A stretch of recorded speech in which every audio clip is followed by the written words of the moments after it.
Litvaning 2 yillik ID kartasi chiqdi akamgilarga. 2 yil bo'ldi Grand Visa markazi jamoasi bilan ish olib borganimga. Endi bu yog'iga topshiradiganlarda hech qanaqa joy masalasi bo'yicha muammosi bo'lmaydi. Atkaz oluvchilardan ko'ra o'sha ID kart oluvchilarning soni ko'pchilikni tashkil etadi. Kutayotgan insonlarga yoki uzoq kutib qolgan insonlarga nima deya olasiz? Assalomu alaykum hurmatli Grand Visa obunachilari. Mana bugun ajoyib xushxabar bilan chiqqanmiz. Anchadan beri mana Litva ID kartalari bo'yicha mojarolar ketayotganda xabaringda bor. Visa Centerga VFS Global o'chirib bermagan yoki olish imkoniyati bo'lsa ham juda ham katta pulga sotilayotgandi. Misol uchun 1000, 1,5 dollar, 2000 dollargacha chiqib ketgan edi. Shunaqa kunlar keldiki, hozirgi paytda o'chirish masalalari ancha yengillashtiriladigan bo'ldi. Albatta bu ajoyib xushxabar. Aynan shunaqa ajotaj bo'lib turgan paytda, ya'ni o'chirishlar muammo bo'lib turgan paytda akamizning dokumentlarini topshirdik. Mana Litvaning 2 yillik ID kartasi chiqdi akamgilarga. Bu bilan ularni tabriklaymiz aka. Adashmasam bu ikkinchi ID kartangiz, to'g'rimi? Shundoq. Bularda birinchi marta ID karta chiqqan edi, lekin u ID kartalarini qo'lga ola olmagan edilar. Ma'lum bir sabablari bor. Uni albatta intervyuimiz jarayonida o'zlari aytib o'tadilar. Nafaqat bizning kompaniyadan yoki boshqa kompaniyalardan aynan Litvaga o'sha ID kartasiga qiziqgan yoki hujjatini kimgadir topshirib qo'ygan insonlar bor. O'zi umuman proses qanaqa bo'ldi? Qancha kutdingiz, qachon o'rgutdingiz?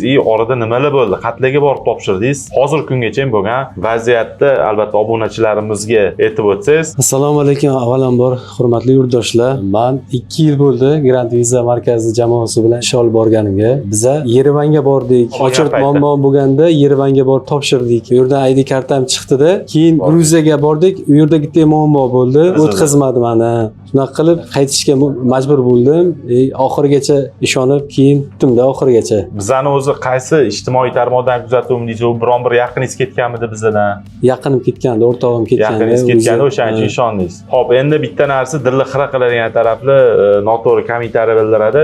Ya'ni bizga bog'liq bo'lmagan holatlar bo'ladi. Bu force majeure holati deyiladi. Ya'ni elchixonada joylar cho'zilib qolishi mumkin, joy yo'q bo'lib qolishi mumkin yoki qanaqadir ma'noda sotilib qolishi mumkin, ya'ni korrupsiya bo'lib. Buni hozir ko'pchilik qurboniga aylanyapti. Misol uchun, ya'ni o'chirib sugasi, hali siz viza olasiz, ID kartani qo'lga kiritasizmi, yo'qmi? U qimmat bo'lib ketdi. Misol uchun 1000, 1,5 ming, 2000 ga sotilganlar bo'ldi. Tojikiston fuqarolarida masalan bunaqa narsa ko'pchilik 1,5 ming, 2000 dan olishdi. Endi bu yog'iga topshiradiganlarda hech qanaqa joy masalasi bo'yicha muammosi bo'lmaydi. Mana xudo xohlasa, akamiz ham birinchilardan olib chiqdilar. Chiqish foizi juda ham yuqori. Buni ko'pchilik biladi. Ya'ni ID karta misol shu kungacha topshirayotganlarimiz bo'lsa, atkaz oluvchilardan ko'ra o'sha ID kart oluvchilarning soni ko'pchilikni tashkil etadi. Mana kirib chiqdilar, natijasini ko'rib turibsizlar. 2 yillik o'sha Litva ID kartasi chiqdi. Endi Doston aka, endi kutayotgan insonlarga yoki uzoq kutib qolgan insonlarga nima deya olasiz? Ularga men shunday deymanki, ozgina sabr, ishonish kerak, tamom.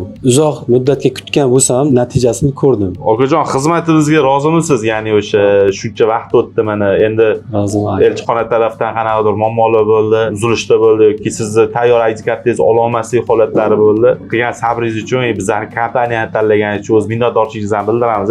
Endi boshqa mijozlarimizdan ham so'rab qolgan bo'lardik. Mana ID kartalar уже chiqishni boshladi. O'chirtlar ham уже muammosi yechildi, o'chirt muammosi. Kimki olib kutayotgan bo'lsa, etapma-etap o'sha topshirgan muddati bo'yicha xudo xohlasa boshqalarni ham kiritib boramiz.